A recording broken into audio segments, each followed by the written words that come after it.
So we're open. So some of you guys are probably on here wondering when I reached out, okay, cool, Andy, why am I actually here? So with our platform, our primary mission statement is to connect, elevate, and inspire just really the leaders in general in Chicago real estate. And it's not just to help everybody maintain their business, but also thrive. And so I believe this is just a critical time, not just the past 3 months, but just what happened last week, to band together and to connect and just work through this unique situation. So my goal here for the call is just to take a break from quarantines, although the city's, God willing, supposed to open up gradually sooner.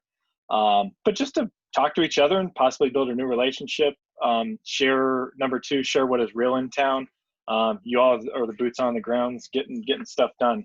So if you look at the news or social media, the world seems to be ending yesterday, and how we are all powering through just to get to the nitty gritty of what's here and true in Chicago real estate, and obviously to glean from each other and share tips and strategies on how we're working through this situation. So why you? You're the best of the best in a way. Not in a way, you're all competitors. But what I have found to be true with the best competitors in real estate is that the best competitors collaborate and they root for each other. I know that because I'm friends with all of you on Facebook, and when somebody puts up a new listing, you have 10 of the realtors. Hey, it looks great, awesome place. Oh my gosh, I wish I lived there. So I know that of you. So I believe you're all experts in your areas, and that you can encourage and inspire each other. So I'm going to dive in. I want to have everybody to be able to introduce themselves. I'm going to start with the realtors first. For just a quick, what I don't want to have happen is to have somebody give themselves a 7-minute intro. So if we can keep this to 15 seconds, maybe 30 tops, who you are, name, which you can look in the lower left-hand corner. So I had to change Michael Valente's name. His was like 37. Get something, I don't know what it was. Keg stand, something like that. I had to go and we did a trivia for my brother. It was like my brother's 36 Rager is what it used to say, because we were doing online trivia. And but thank you for changing it, Andy. No, that's funny. I was like, who is that? Should I even let them in here? All right. So who you are, I don't know, you can make up a funny name, I guess, if you want. What company you're with, and just how long you've been in real estate for. So those 3 things, and then I will transition and allow the partners to introduce themselves. So whoever, Lyn, you want to kick it off? Mute yourself. Yeah, sure. Lyn Harvie. I'm with Baird & Warner, and I've been in the industry for 8 years. Keeping it short, Andy. I love it. Short and to the point. Mm-hmm. Go ahead, Amanda. Amanda McMillan at Properties. I've been doing this now for a little over 18 years. All right, I'm just going in a circle on my screen.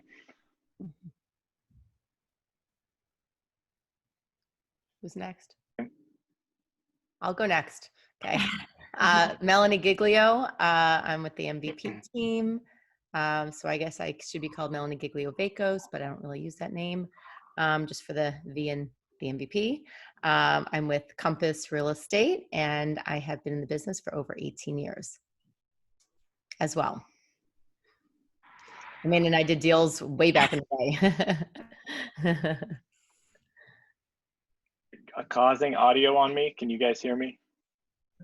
Okay. Yeah. Sorry, it was when I can see the microphone going up and down, and it wasn't going. Phil, go ahead, my friend. Yeah, hi, Phil Skowron. I am with Properties. Been in the business about it's going on 13 years now. Sweet. And then Tim, we're just going around 15 seconds. Introduce yourself, what company you're with, and how long you've been in real estate for. Perfect. Hey, Andy, it's Tim Mullet with Dreamtown Realty. I've been with Dreamtown now for 4 years and in the business 4 years. And I'm actually in the middle of a cornfield right now. So if I lose signal, you'll know why. I reached out to Tim to say, hey, this is what we're looking at doing. He goes, I'm actually all zoomed out, but Andy, this sounds great if you're getting a bunch of like-minded people together. So Tim, we appreciate it, because I know you are, at least to my knowledge, you're not in the city. So before I introduce the partners, or I'm actually going to let them introduce themselves. I know you guys, some know some of our preferred partners, some of you don't, but and I also know that any realtor who has had experienced any level of success has had experience being harassed by vendors. So that will not happen today. Look, nothing what we do here with Real Producers is possible without the support. I cannot do what I do without the support of our preferred partners. So I'm sure that they are, you know, they're not here today to sell themselves, but just to add value. So I'm sure that they, of course, would like to connect afterwards if they can help in any way. But the reason I invited them on the call today is because they are experts in their field. It's sure as you are, you know, being the boots on the ground in real estate, they are a great resource just to lean on of what is behind the scenes. So if you don't mind, I will start with Jonathan, then we'll go to Bill, then Michael, and then we'll wrap it up with Ross. And then I will get into the bulk of the call. So Jonathan, if you don't mind kicking it off, go ahead, my friend. Sure, no problem. Jonathan Aven. I am a real estate lawyer, and that is all I do. And I've been practicing for about 25 years now, and handle stuff mostly in the city, but also throughout the entire Chicagoland area.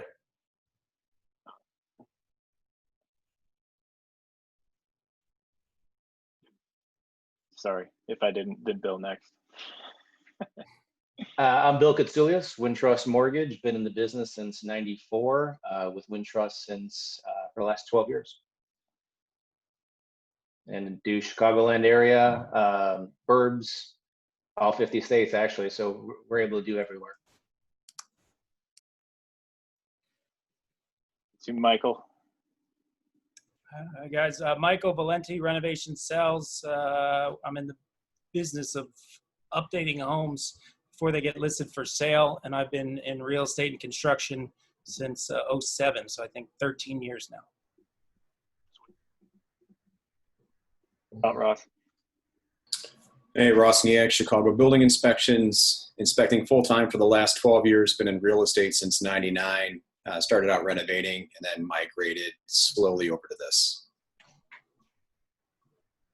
So this is where I sort of essentially stop talking, because I realize the more I talk, the less everybody will glean and add value from this. So what I'd like to do is just have everyone on the realtor side take a couple minutes, just share an update on what they've been experiencing in the market. And of course, this was scheduled before last week happened. If that has affected anything. So Melanie, if you wouldn't mind, just, you know, if things are slow, they're busy, how you're navigating obstacles, and just any advice or tips, you know, takeaways that you can give to other people. And this is just open forum conversation. So Melanie, would you mind kicking us off? Obviously, if there's a lull in the conversation, I'll probably call someone out. But I'm gonna talk less and just sit here with a big smile on my face. So Melanie, take it away. Cool. So I guess what I'm seeing right now is like more of like a hypermarket situation. You know, properties that are like 500,000 and under, like multi-unit investment properties, as well as condos in that same range, 500 and under. There's just a very, very, very low inventory. So, you know, we're seeing a lot of multiple offer situations and stuff like that. It's just, there's just really not much out there. And that's in most neighborhoods. Of course, that's not in every single neighborhood, but just really what I'm seeing. And then also I'm seeing a lot of inventory in the 1.5 million and over range of single family homes in Lincoln Park and Lakeview. So, you know, they're just not moving nearly as quickly as we would like. Although it's been surprising, you know, still new construction, I feel, has always been, you know, the one thing that we still are, it's always stronger than anything else. We had a single family home in Lincoln Park that we just could not move for the life of us until we lowered it 300,000. But then we have a single family home also in Lincoln Park that's new construction, and we're getting showing after showing after showing, and we're not even finished with construction. So I still think that, you know, the new construction market is still very, very desirable. And you know, that tends to, still move very, very easily in comparison to, resales. So yeah, but other than that, I feel like people are coming out of the woodwork. It's been extremely busy, lots and lots of multiple offer situations. And my whole entire team has been incredibly busy. I look at my calendar and I could see everyone's showings, and it's a very, very colorful calendar almost every single day. So that means, we have a lot of showing time appointments. So that's a good thing. And they're moving. I feel like the people, the showings that we are having are much more serious showings, and we tend to have less showings and more offers than we have ever experienced. Melanie, I have a question for you. Are people buying in the high rises, the condos, or are they shying away from high rise buildings? And that's to any realtor. I was just curious. Yeah, I'll definitely say it's a lot slower in the high rise market for sure. I don't have a ton of listings in high rises. Most of mine are the low rises and 3 flats and stuff like that. But the ones that I do have, we're not getting barely any traffic at all whatsoever. So it's been a little bit of a struggle. And again, that also plays a part in the price point also. It's like we are seeing that the 500 and under is busier, but definitely not that busy. So does that answer your question? It does, yeah, sure. Anybody else that does a lot of high-rise business? I do a lot in the high-rise condo market. I'd say that's a majority of my business, but it's definitely been slow. I think at least the luxury high-rise market, those people have options. A lot of them already have those options available to them. They're at their second, third homes in the suburbs, in their Aspen or Florida or wherever it is right now.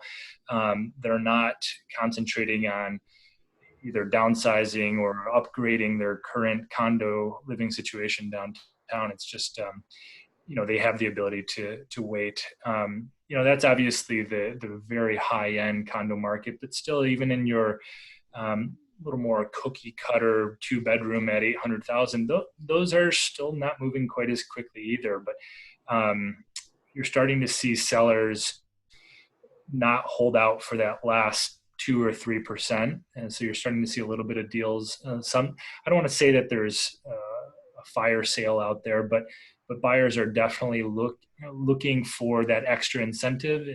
And lately, more than ever, I've seen the sellers say, you know what, fine, if it gets the deal done, I'll do it. But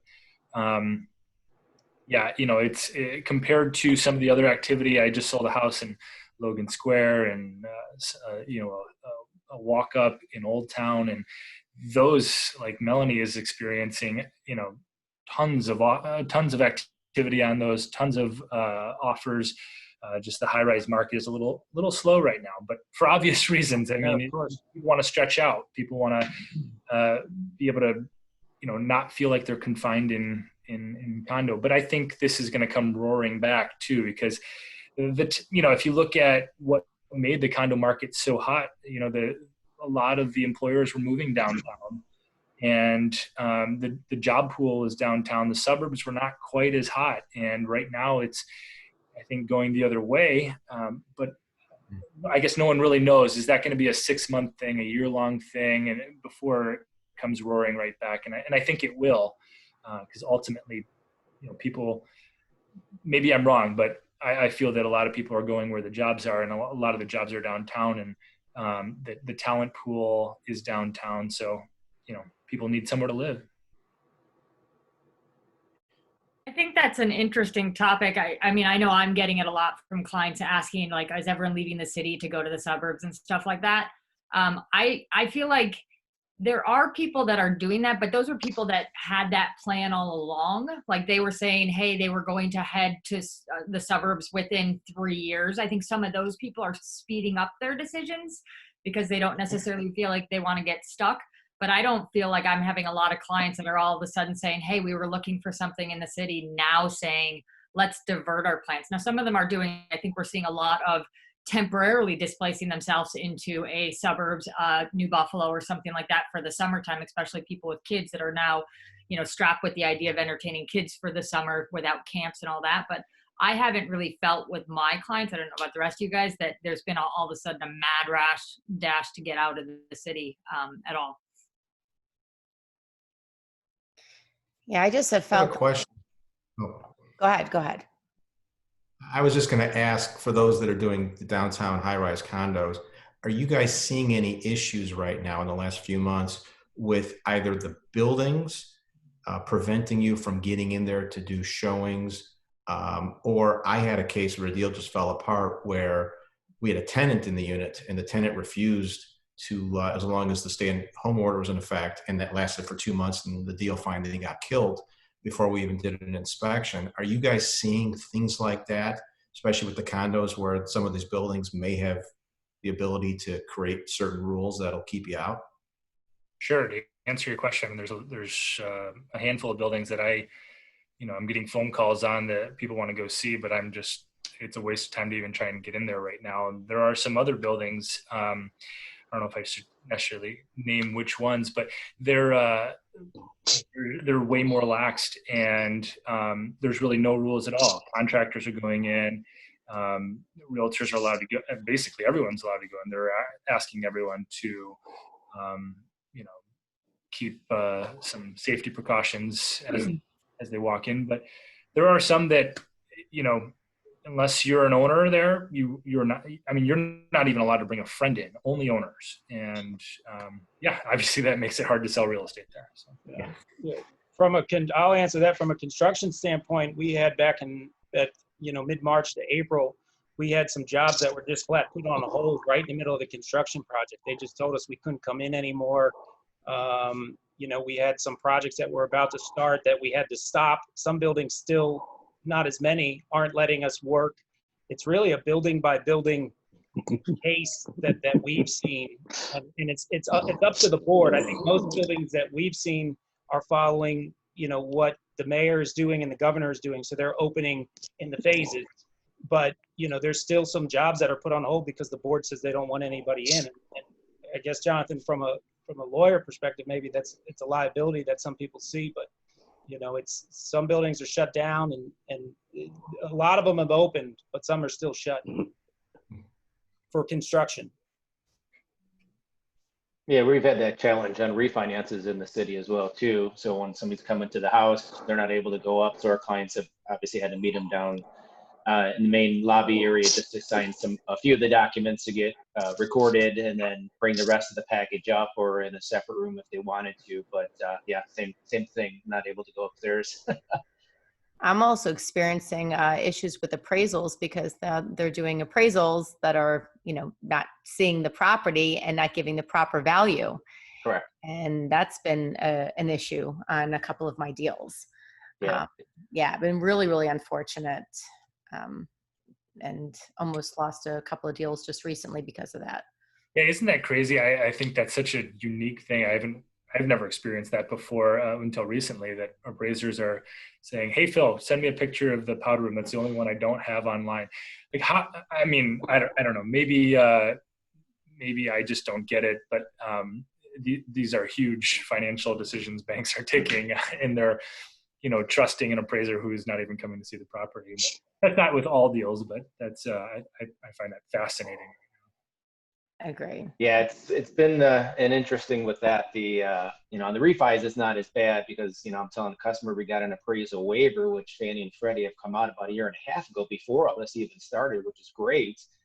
So for customers on the refis, it's been fantastic because we're saving them, the appraisal fee and getting a quicker process done. But on the purchases, like you said, it's been a challenge getting that pushed value or that value that we need without the appraiser actually stepping foot in there. So we've had a couple of challenges as well. Can I ask you a question? You might know the answer to it. Is there any requirements such as an appraiser showing up in person versus not, or really anything in that world regulated by or determined by how much someone is borrowing in the amount or the loan percentage, or whatever it is there anything that might change that? It's all evolving. That's the problem as we go. And here we are, 2+ months into it, and things are still coming out, this week and starting June 11th with self-employment, more verifications needed. So it's been revolving, and it's been almost a daily updated email, whether it's employment, appraisals, we've never seen it before.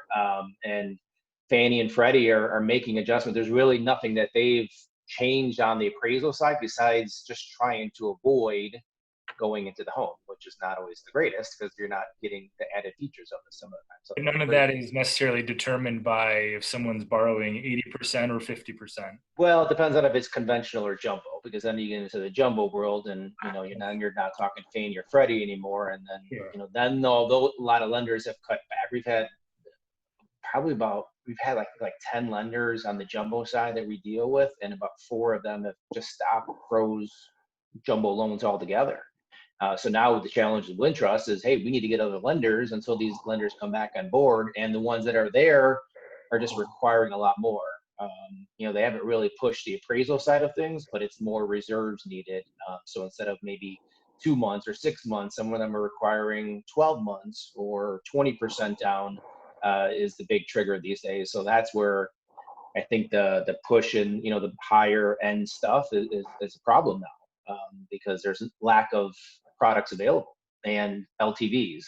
The only thing that's been positive for us and Wintrust is that, like our construction loans, we haven't changed anything on that, which I'm like, every day I keep checking to see if we're going to make a change, but we're still lending up to 90% on construction stuff. So that's been a positive on that end, because I thought for sure that would be one of the quicker things to get changed. I see you nodding vigorously over over there. I'm just curious your thoughts. Me? From what Bill had to say. No, I think it's been, just to his point about everything being constantly moving. I feel like for my buyers, I'm telling them, as we continue to look, like we're checking in with my lender all the time just to make sure that certain products are even available. Just because it's changing, I think, with all the lenders every day as to what's available. It's a really interesting time for you guys, for sure. Yeah. Oh yeah. Yeah. Yeah. Bill, are you guys doing portfolio loans, or is it strictly? Yes. You are. Yeah, no, we are. Yeah. So limited to 80 on that, but the construction and perm loans at 90. So that's the win on that, that we haven't changed any of that stuff. And are those 203K loans that you're doing direct for the buyer? So with 203K got suspended, but we are doing construction loans on our portfolio side. Okay. So I like those better because I'm more in control of it throughout the whole process, because it's directly through our bank and direct underwriter.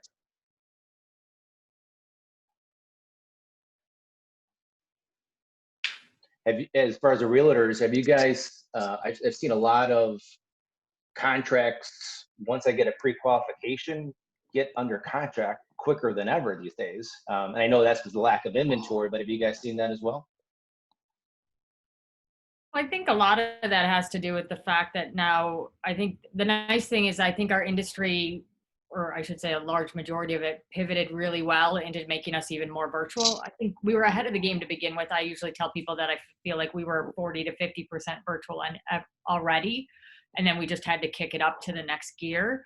And I think those that are doing business did a really good job of doing it, of getting the 3D scans, of getting the video walkthroughs, of doing so much so that people could do a lot more legwork without being in the property. I kind of joked and I said, I spent 18 years trying to get as many people into every property I listed. And then in the last 2.5 months, I basically tried to minimize the people I get through, like bring out every flaw a property has. No, you're going to hate this view. You're looking right into the building. Do you want to see it? Like just really bringing it out. And I think there was a nice piece of that. I think we were really getting the people that were coming through properties were really people that were genuine fits versus just the, hey, we're educating on the market, which I think it'd be great if some of that could kind of come with us. Although I already feel like that's falling apart. I feel like we're getting pushed back. We did video walkthroughs. In addition to everything else, we did video walkthroughs of all of our listings, which we try and ask everyone, all the agents that request showings, we ask that their clients watch the video walkthrough before confirming the showing. And I feel like already we're getting pushback to say, hey, do you want to show it or do you not want to show it? And we've just tried to be polite and saying, hey, we're just, you know, COVID still is a threat and we're just trying to do right by everyone. If it's not going to be a good property for your client for some reason because they haven't really reviewed it, let's just try and figure that out now. But sometimes it works and sometimes it doesn't. Yeah, and I would agree with that. I think it's twofold also because, I mean, I won't take a buyer into a house if they haven't been properly pre-qualified. And I think now finally realtors are realizing that they should not be taking people into people's homes, you know, and potentially expose people if they're not truly qualified. And I think there was a huge amount of realtors who were just like, take people out. They really didn't know their background. They really didn't know if they were pre-qualified. And so you would get a ton of showings. And then I think you've also got, if people are going to go out and look at a home during a pandemic, they have serious need to move.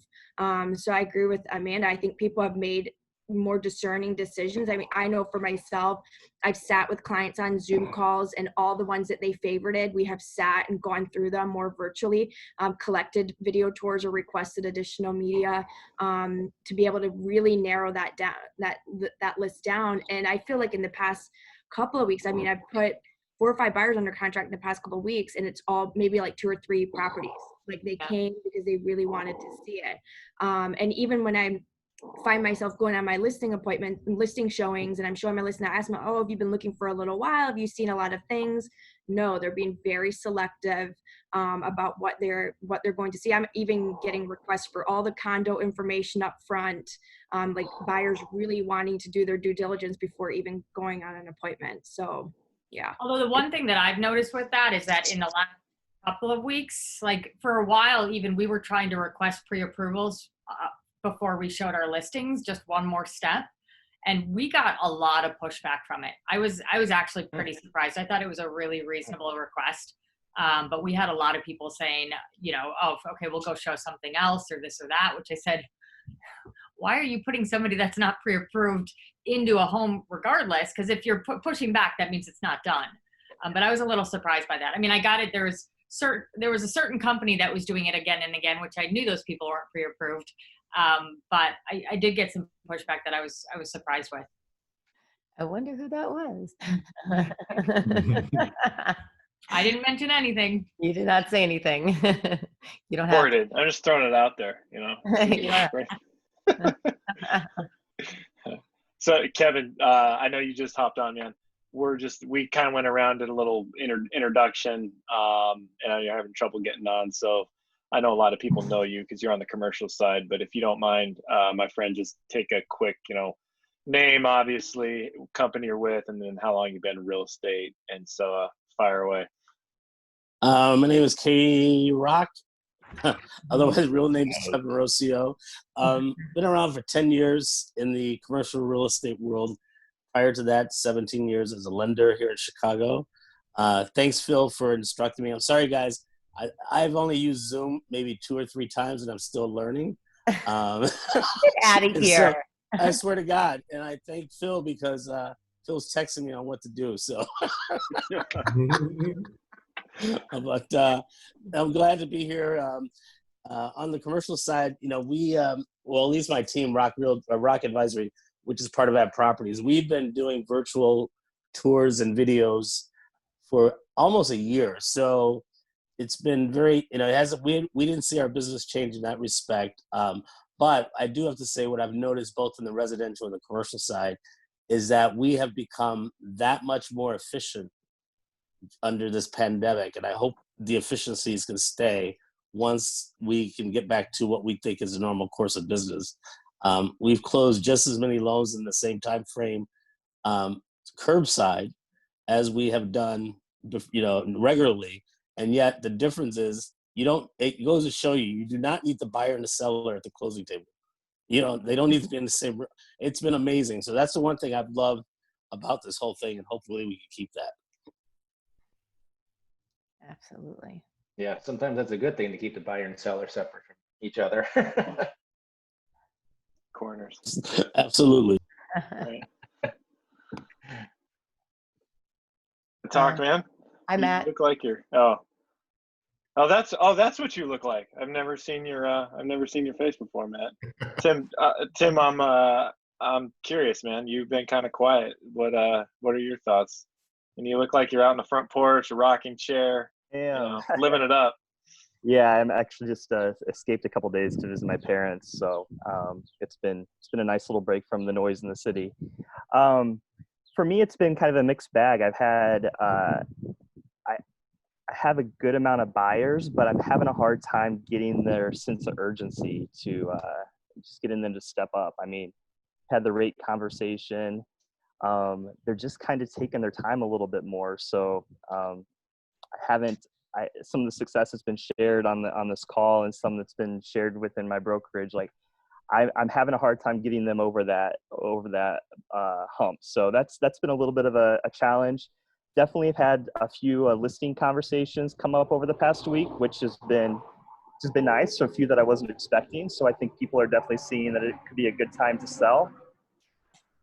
I actually listed my place personally during this whole pandemic as well. So I'm in a high rise. I know that came up earlier. I've had decent activity. I'm in the South Loop, and I would say on average, probably 4 showings a week over the past month, 4 to 5 showings. So just no offers yet. So I think it's kind of a timing thing, maybe price. But overall, like I'm pleased with where I feel like everything's going. I think everything's going in a positive direction. I feel good about the months to come, where I would say maybe 2 months ago I was a little unsure. There were just so many unknowns for everyone, our clients, us, our partners. So I think as each day and each week comes along, I think we're all feeling a little bit more confident, and that's definitely kind of the camp that I'm sitting in right now. So. Well, you haven't been here in the past couple of days, it sounds like. You know what? I came to differ. I'm sorry. I know. I came to my parents a couple days ago, so I know, and I got I'm in the South Loop on 16th Street, and they boarded up our lobby. I saw a video of that. I was like, gosh, you would never think that, but it's happening everywhere. Very sad. Yeah, definitely. What are you seeing out there, man? I know you've always got thoughts swimming in your head. I mean, I actually think the riots are doing worse for the market than COVID. We lost about 12% of our deals when the SIP was announced. Most other big brokers I've talked to were hovering around the same amount of numbers. But I've almost lost equally as much since this, and like people that we were writing offers on, like actively writing offers. And a lot of my clients were like, we're just heading to the burbs. Like, this is it. I feel like this riot has solidified almost, it's like the nail in the coffin for some purchases.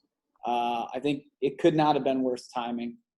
I was super, super confident in the market. The water was flowing. Everything was going under contract. And I'm a big believer. I always tell people, you can't tell how busy the market is based off on how busy you are. You have to base it off on how busy the market is itself. And a big thing I study is showings and web traffic. And like, you could look at this week. I mean, I'm not saying we're not swamped and blah, blah, blah. But what I am telling you right now is the showings today compared to last week today are like half. And I will tell you, it's kind of like, it kind of reminds me that going into SIP, like, the market was nuts. It was bonkers. And all of a sudden SIP was hit, and it was like you're punched in the gut, and like shit got weird for a couple of days. You're like, are we going to come out of this? Are we not? I feel like the same thing just happened. And when you drive down the street and every single business in the entire city is boarded up and you've just been on lockdown, people are again, we probably lost roughly about 20 clients in the past 2 days who were going to buy in the city, who just moved to the burbs. Who are now looking the burbs, referred out. And then a lot of our sellers just delisted. They were just like, you know what, I've had enough. So, I do think this is going to blow over. I do think we're a super knee-jerk reaction society. I do think we are always a prisoner of the moment. And I'm not saying anything against this whole riot thing. Nothing to do with that. What I'm saying is that the market itself is kind of going back to, like, in my opinion, another pause while people figure out what does this situation mean for the market.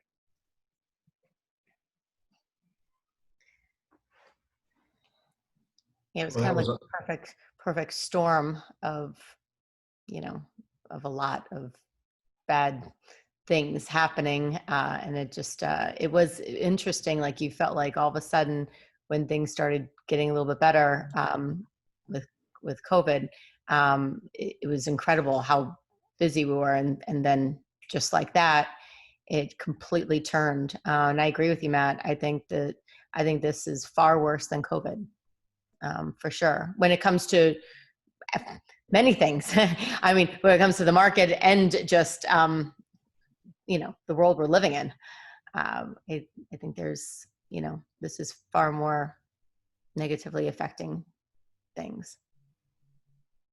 And I think we're just seeing the beginning of it, obviously, since it just happened this week. So I think we haven't really seen it in the rates, but obviously I think you guys are going to see it more impacted on your side, obviously, in the next couple of weeks for sure, unless things turn quickly. It'll be interesting to see how it shakes out. There's a lot of, it's the first time I've heard a lot of people talk about being really scared to live in the city. And it's the first time where I've had not one, not two, not 20, not 50, but probably realistically, no bullshit, about 100 conversations the past 2 days of people just like wanting out of the city. And I actually thought everybody was being ridiculous when they said that like people can move to the suburbs. Cause like to me, people didn't want to live in want to move to the suburbs because let's face it, you live in the city to experience the city. These aren't huge places. So when you go outside and there's nothing open and the news is super depressing, you're like, yeah, let's go to the burbs. But now what it is, it's not a there's nothing to do in the city. It's a fear.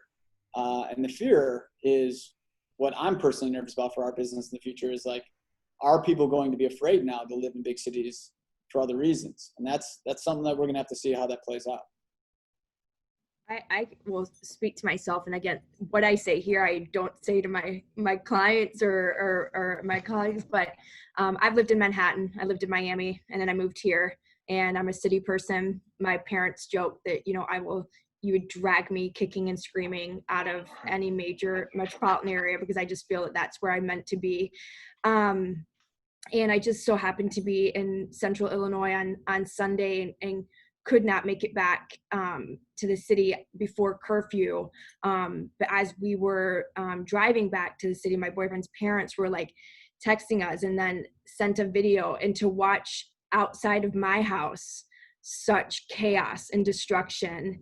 I've never felt unsafe in the city. I remember when we were dealing with the carjackings and all kinds of other, and we've had rioting in the past for the same fighting for the same cause, and I never felt unsafe then. But there was something different on Sunday night that for the very first time I thought, wow, like I hope I can get my love back for the city, because yesterday I had a closing and I had to get my clients back into their Loop hotel room where they were staying because they were relocation clients, and we were dodging and weaving around National Guard, and it was the eeriest feeling. And that comes from someone, I love the city.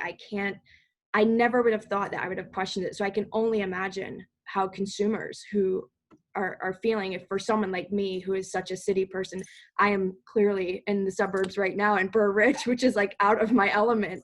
But it was scary driving around yesterday, and it was scary to see my neighborhood the way it was. And it's definitely thrown even me a lot of questions about my own living situation. So, but it's happening in the suburbs too. It is happening in suburbs. I mean, it's happening in Naperville and everywhere, but yep. It's happening in Naperville. Yeah, look at Aurora. I think to Matt's point, to go into somewhere where we live in the city for the vibrancy, like, we're driving around Burr Ridge, went to grocery store today, went to landscaping place, people are out and it feels relatively normal, but in the city yesterday was the eeriest. I wish I could have videoed it. It was the strangest feeling to be cutting through River West and then down into into the Loop, and there was nobody but National Guard there, and everything was boarded up. And I agree with Matt. When the shelter in place first kicked in, I was still super busy for those first 8 days of the shelter in place. I was still functioning at a high capacity. Then it sort of dipped off for me, maybe for about 10 or 12 days, I think, as people readjusted, and it picked straight back up. But this seems to be different. And rightfully so. Rightfully so. Yeah. I have a question for the realtors. What's kind of your 3 to 5 year take on, Chicago, Illinois finance, city living? Are people going to use this as maybe kind of just, city fatigue and just like, yeah, it's enough. It's going to, as Matt said, drive that nail in the coffin. And I'm just not going to horse around because we don't know where taxes are going. We haven't seen any kind of pre-foreclosure spikes yet that we talked about, I think back in February at that other meeting that was in the South Loop.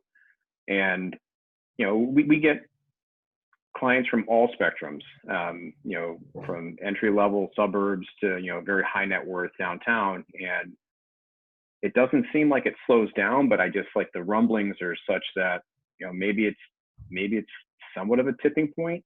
I'm just curious, what you guys see. I mean, I would say, and I kind of said this before, but I think for those that it was part of their plan, I think there are definitely people that are expediting those plans, kind of saying, hey, we were going to hang out in the city for another few years. I think now they're saying, we don't know if the city's really going to get back to the capacity that we wanted to in that time. And if we can't utilize the city, it's not worth paying the premium to be here. I mean, realistically, so many of the clients go to the suburbs because they can't have the single family home lifestyle in the city. And it's a cost perspective. It's not necessarily that they don't want to be here. They can't afford the lifestyle that they want here, so they go there. So I think the people that's part of their plan, I think are saying, well, maybe it's good a time as ever to kind of speed those things up. But I personally haven't had people that were looking in the city say, let me reinvestigate this other. I mean, I've had people that are kind of trying to do the both, saying, hey, if we can get the single family in the city, that's where we want to stay, but we're going to look suburbs too, because we don't know if we can afford it. But I don't feel like I've had the biggest change that I've seen in what my clients and consumers are looking for has come more within, and I don't do a ton of high-rise stuff, but I feel like high-rises, all of the amenities and that type of stuff have no value now to people. That's how they're seeing it, and outdoor space and smaller, more intimate living. So those, I've seen a lot more pushes towards smaller buildings, single families, maybe stretching a neighborhood a little bit to, hey, I was going to be in a duplex down in Bucktown, but maybe we go to Old Irving and get a single family home with a big yard. That's where I'm seeing shifts, but I haven't seen too many people that had planned on being in the city totally change to say, I'm giving up on the city. Okay. Yeah, I just say more space. People want more, they just want more space now. And that's really been a big factor with most of my clients. So like, they just, they realize they're now going to be at home a lot more. Their kids might be at home a lot more, and they just want to have more designated space. And, even people, some of my clients that even have a decent amount of space, they're like, we need more. So they're not necessarily even leaving the city, but just needing that additional space to be in, work in, and so forth.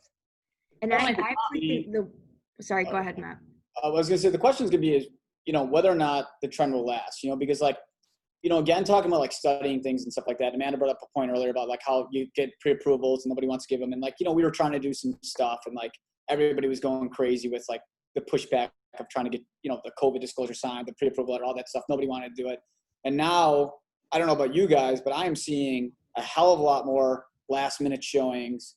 And even my sellers who like have little kids, pregnant, sick, older people who were like super hard pressed on me before, right? And like make sure you get this checklist done before you schedule an appointment, are now screaming at us like, how come you didn't confirm that appointment? It's like, well, they didn't give us their approval. They didn't do that stuff. They're like, I don't care. We don't need any of that shit anymore. Get them in the house. Yeah. So like, that's why I always go back to like, are we just being a knee-jerk reaction? Like, are we going to go back to not caring about that again? Because like, humans are we're very predictive.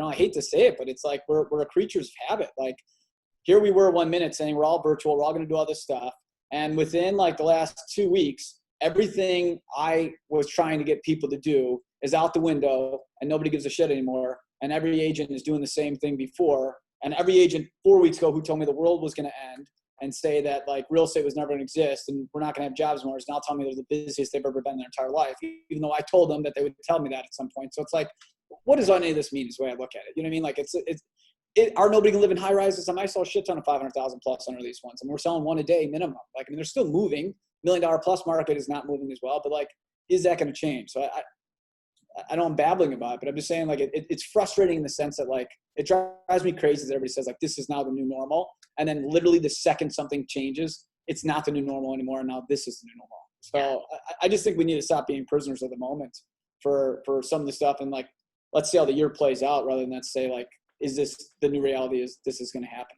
Well, let's do this again all in January and see where we're at. The mob is fickle. It's true. I agree with that. It's it's like you have it's like with COVID and things dying down, and then last week happened. It's kind of like I have a big family, so I speak in children's book analogies. It's like you have a little engine that could, and he's going up, and we're almost through the other side, and then last week happens, and like the axle breaks, and it all goes again. It's just kind of, it sucks. So I'm blessed to. I think though the one little glimmer of hope I heard this morning was, my fear was that the transition on Wednesday was going to be extended again into this shelter in place, and we weren't going to move into this phase 3. And I was anxiously waiting to hear what was going to happen with that. Now, I did unfortunately get a text from my hairstylist, and they're closing the salon through June 9th. But it sounds like we are going to continue, and I think that might be the one little, and again, to Matt's point about knee-jerk reaction and things like that, I think if it seems that we're going to stay this course with COVID and still transition in phase 3, that is like my little bit of a glimmer of hope, and that restaurants will still be able to serve on patios and things like that. Granted, you're probably going to be sitting up in front of a boarded up restaurant, but maybe that will help too. I think the biggest glimmer of hope that we have for people who want to sell downtown is just the fact that, like, if the weather holds up, and kind of like Amanda said, and I do agree, a lot of people who are moving to the suburbs are the ones that is like the in-between people. But I have a feeling that a lot of people mid-July is going to walk down Randolph Street, and there's going to be every single person in the world out there drinking on a patio. I'm going to say, do I really want to move to the suburbs and give up the rest of my end of 20, early 30s to go live next to my parents? Now, I'm not saying living next to your parents isn't great. I'm living at home in the in-laws. I was going to say, aren't you living there now? Yeah, I'm living in the in-laws. I'm not going to be a hypocrite. I'm just saying, like, in general, though, like, are those people really going to be committed to move? And, like, I'm in it for all of us agents. Like, so selfishly, I'm hoping this doesn't happen much because, everybody on here, for the most part, sells mostly downtown. So I'm just hoping and praying that we can get that nail out of the coffin and this weather breaks and everything goes back to normal, because I want to go back to normal. I hope everybody else does too. And I'm not saying not giving respect to recent events and stuff. I'm just meaning towards the real estate market itself, that things can kind of head back towards, we can have our livelihoods back, Well, I think the important thing, and, obviously a lot of us on this call have done this for a really long time. And, it's funny. One of the first things I tell new clients now, I've done this for 18 years. I started my career right after September 11th, months after that. I've lived through all of these crises. And I think that's the one thing that we have to remember. For as raw and as reactionary as it feels right now, we are a very resilient town. There's a reason that Chicago is the metropolis that it is. I think it's not necessarily whether or not we bounce back, it's how and when. Because that's the reality of it. Not everyone is going to go through this and give up hope on Chicago and say, we're out of here. We deal with that every year. People complaining that the taxes are too high and the crime is too high and everything. We lose people. Our population is down. But the fact of the matter is, it's still a phenomenal city, and people are still going to want to live here. Right now, we're just obviously at an incredible, crossroads of civil unrest, which is totally warranted, along with a world pandemic. We couldn't have bred a worse storm. So I think we just have to remember that coming into this, our markets were at a very resilient point and at a very good point to breach this.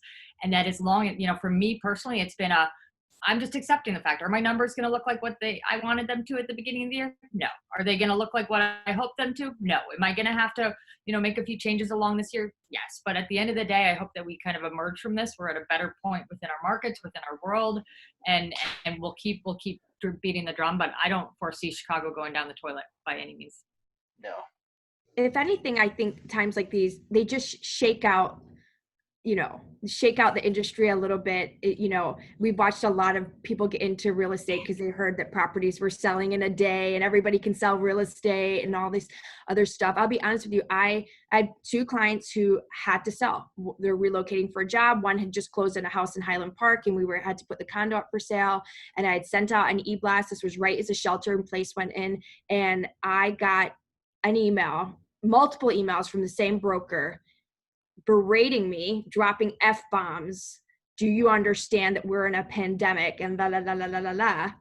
What are you doing and why are you putting houses on the market? I didn't even respond because I just won't entertain that stuff. But people still have to buy and sell.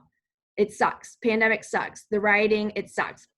But people still have to move. And I think like anything, a bunch of people got into the industry, and maybe from a volume perspective as a whole, the market will see a lesser volume, but we're going to maybe shake out brokers that maybe weren't doing such a great job. And I think if anything, the reason why I've continued to have steady business through all of this is that just being the resource and being the the steady hand and the guidance and reassuring people. Yeah, don't get me wrong. There's times where inside I'm like, oh my God, I don't really know what's going on. But being able to be that, be the keel and keep the boat steady, right? And has proven well for me. And I've watched other realtors crumble in this, like absolutely crumble, and they've stopped working on their business. And I kept saying to some of my colleagues, like, if you are going to wait for this to be normal, your business is going to fall apart. You've got to keep at it. So I think it will be a good thing for our industry. I think we're going to, see some recreationalists get out of the industry and the true experts will continue to do well. Rise the occasion. I agree. It'll definitely trim the fat. Absolutely. Maybe even more so than 08. I was just curious too, Ross, because I want to give you a chance to kind of dialogue on what you've been seeing in the home inspection world.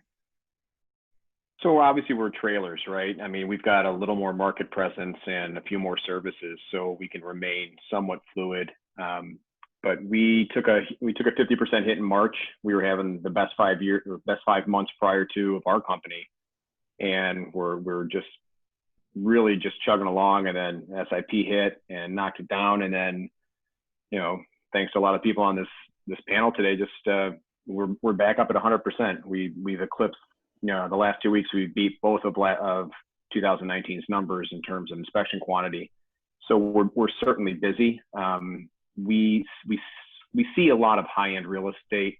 It's kind of, we do a lot of new construction. We have a lot of higher net worth clients. So I'm typically busy 1.5 and higher personally. And that's the case this week again. We've got 3 inspections over 2.5, and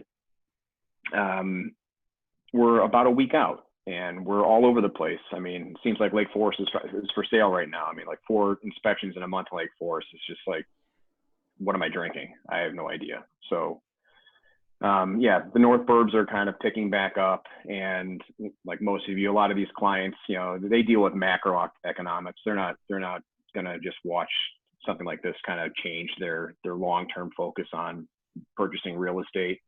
They just don't have those, they've got a deeper keel. And it's new construction moves. There's no doubt about it. We do so much of it.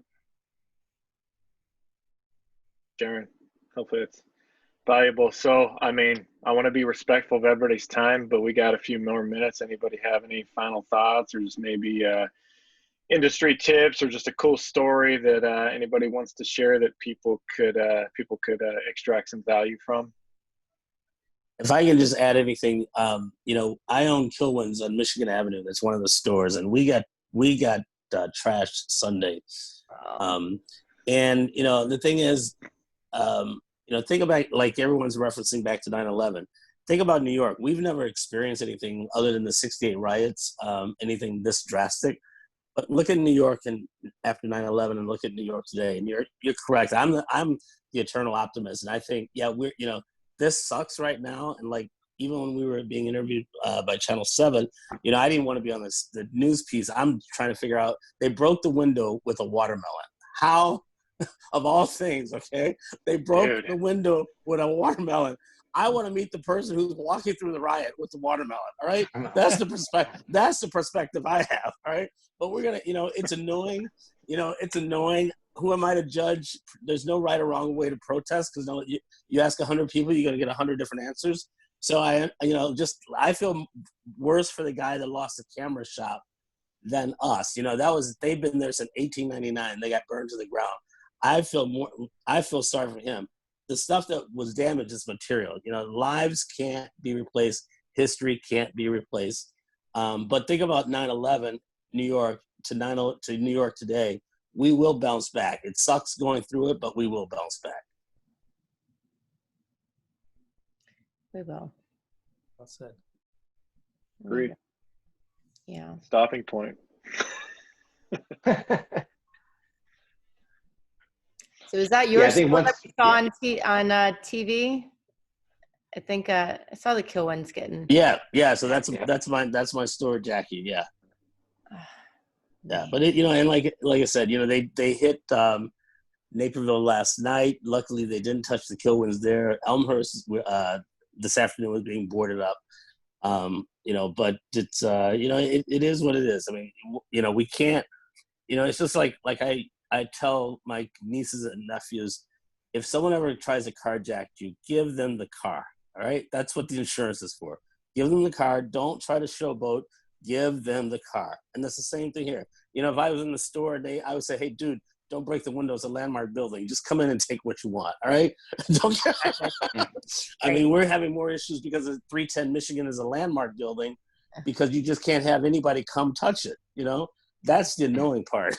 So anyway, thank you guys. I got to jump off because I do have a 3 o'clock call, but I appreciate Andy and everybody, and I will talk soon, all right? I'll see you guys soon. Matt, love your new house. Can't wait for that housewarming.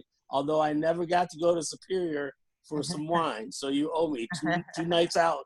All right, guys. Later. You're invited. I'll let you know. All right, I think Matt owes all of us. No, I appreciate everybody's time, guys. This is fun. We'll do a handful of more of these. Obviously, you want some time to elapse between them, but I think this is a good crew. So I appreciate everybody's just involvement, responsiveness, and go be blessed today. And if there's anything you can do to lean on us as a platform, I'm here. Awesome. You need to get out of the house, Andy. I'll be your wingman. Thanks. Yeah, Bye. eventually. Take care. All right. Take care. Bye-bye. Yep.